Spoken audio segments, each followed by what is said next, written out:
Bonsoir, bienvenue sur Lâche Photo. Je suis Loïc Waro. Aujourd'hui, je vous explique comment améliorer la netteté de vos photos dans Photoshop. A tout de suite.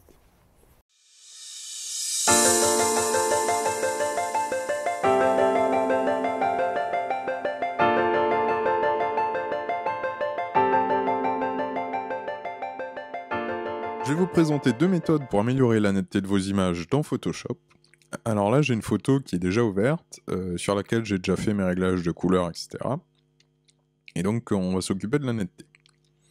Alors, ce qu'on va faire, c'est qu'on va créer une image aplatie au-dessus de tous ces calques. Donc pour ça, je fais un nouveau calque et j'applique le raccourci clavier CTRL-ALT-SHIFT-E. Ça me crée une image aplatie au-dessus de tous mes calques. Et on va travailler sur cette image. Donc la première méthode, c'est la méthode du filtre passe haut dont je vous ai déjà parlé dans le tutoriel, dans un des tutoriels précédents. Donc pour ça, on va dans Filtre, Divers, passe haut. À ce moment-là, Photoshop nous demande de choisir un rayon en pixels. La dernière fois, je vous avais dit que pour mon Fuji X-T1, en général pour les photos de paysage, une valeur de 2 pixels donnait de bons résultats. Donc là, c'est à vous de choisir le bon réglage en fonction de votre image, en fonction des détails que vous souhaitez accentuer. Alors là, on voit un peu qu'il y a quand même des détails qui sont présents. Si on va trop loin, ici, c'est caricatural, on se rend bien compte que là, on va pas pouvoir accentuer grand-chose. Et pareil, si on va dans l'autre sens, si on a une valeur qui est trop faible, on voit absolument rien, et donc on va pas accentuer de détails. Donc moi je vous recommande une valeur autour de 2 pixels à adapter en fonction de votre image et de la définition de vos photos. Alors ça c'est un point important, toujours faire les réglages de netteté dans la définition de sortie de votre photo. Imaginez que vous vouliez imprimer votre image. Donc vous prenez l'image avec sa définition maximale issue du capteur de 16 mégapixels, vous faites le réglage de netteté en vue à 100% à cette définition. Si vous voulez sortir votre image pour Facebook ou autre, vous faites une image plus petite de 1000 pixels de côté, mettons, et ben vous faites votre réglage de netteté à 100% à la définition de 1000 pixels de large. Comme ça, votre réglage de netteté il s'applique vraiment à ce que l'utilisateur final verra, il s'applique à la dimension à laquelle l'utilisateur final verra votre photo. Ça c'est très très important. Donc j'ai choisi ma valeur de 2 pixels, je fais OK. Voilà. Donc le filtre a été appliqué, on voit rien, l'image est grise, c'est normal, pas de panique.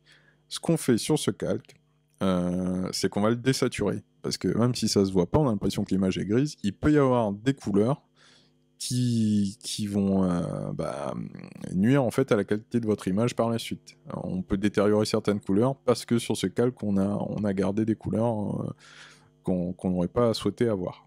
Donc, on va désaturer ce calque. Pour ça, on va dans Image, Réglage, Désaturation.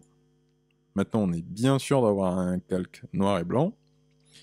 Et je vais choisir le mode de fusion qui va bien pour faire apparaître notre image. En l'occurrence, je vous recommande incrustation si vous souhaitez avoir un effet un peu plus marqué, et lumière tamisée si vous voulez un effet un peu plus doux. Donc moi je vais choisir incrustation, et hop, notre image est de retour, un peu plus nette cette fois-ci. Donc si on zoome à 100%, et qu'on se concentre sur ce rocher, on désactive le calque, on l'active, on voit qu'on a quand même un peu plus de détails. Si ça ne vous suffit pas et que vous souhaitez avoir une image encore plus nette, on peut tout simplement dupliquer ce calque. Dupliquer le calque, ok, et voilà. Et donc là, on a une image encore plus nette. Donc ça, c'était la première méthode. Je vais vous présenter une seconde méthode.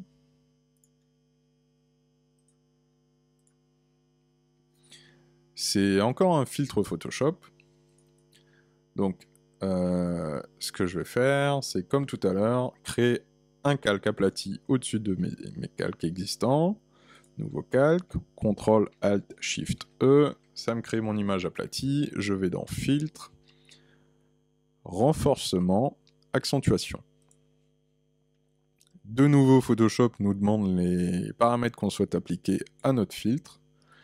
Donc là, une nouvelle fois, en fonction de la photo, on va choisir des valeurs qui sont correctes, qui semblent bien. Je fais OK. Et voilà, tout simplement, les réglages d'accentuation ont été appliqués. Alors, vous connaissiez sans doute ces méthodes, en tout cas cette dernière méthode, hein, qui semble basique, mais on peut faire quelque chose pour améliorer tout ça. Alors, je vais revenir en arrière, je vais désactiver l'accentuation qu'on vient d'appliquer, et je vais vous montrer ce qui peut se passer si on va trop loin dans ces réglages. Donc je sélectionne mon calque, filtre, renforcement, accentuation.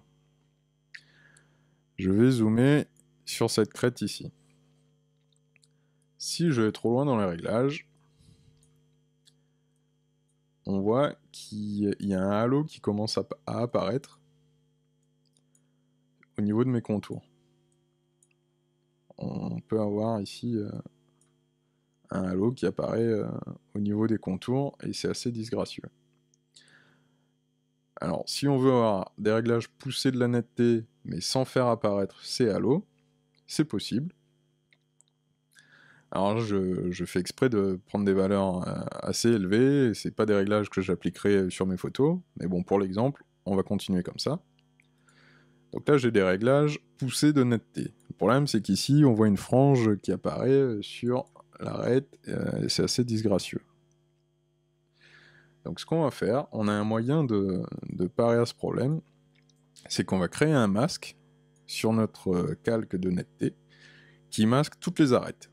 Toutes les arêtes où on est susceptible d'avoir un halo, on va les masquer. Donc pour faire ça, je convertis mon calque en objet dynamique. On va aller dans l'onglet couche ici. Ici, je vais sélectionner toute l'image, donc je fais sélection, tout sélectionner. Je vais dans édition, je fais copier. Je crée une nouvelle couche qui va s'appeler alpha 1. Et ici, je vais coller l'image que j'ai copiée. Tac. Donc là, j'ai une image en noir et blanc qui apparaît. Je défais ma sélection, CTRL D. Maintenant, ce qu'on va faire sur cette image, c'est qu'on va lui appliquer un filtre pour détecter ses contours. Donc je vais dans Filtre, Esthétique, Tracer des contours. Donc j'ai les contours qui apparaissent. On va travailler un peu ces contours pour les faire apparaître un peu mieux et vraiment faire apparaître les contours qui nous intéressent. Ce sont les contours qu'on souhaite masquer au niveau de la netteté. Donc je vais aller je sélectionne bien ma couche alpha 1, je vais dans Image, Réglage, Niveau. Et ici, je vais venir écrêter un peu les hautes lumières. Je ramène mes tons moyens un peu à droite. Et je continue à écrêter un peu à droite. Voilà, pour bien faire apparaître mes contours. Voilà. Une fois que j'ai fait ça, je vais appliquer un flou gaussien à ma couche alpha 1. Filtre, flou gaussien. Alors la valeur qu'on met ici, elle doit être supérieure, elle doit être au moins 2 fois supérieure à celle qu'on a choisie quand on a fait notre réglage de netteté. Alors rappelez-vous, on avait mis, il me semble, autour de 3 pixels. Donc ici on va mettre 6. Ok. Et maintenant on va de nouveau accentuer les contrastes en faisant image, réglage, niveau. On va écrêter à droite. On va augmenter les tons moyens pour bien renforcer les contrastes et avoir un masque bien marqué.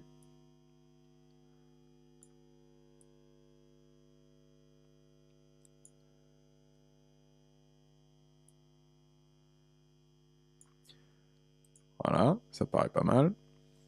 Je fais CTRL-clic pour sélectionner ce masque.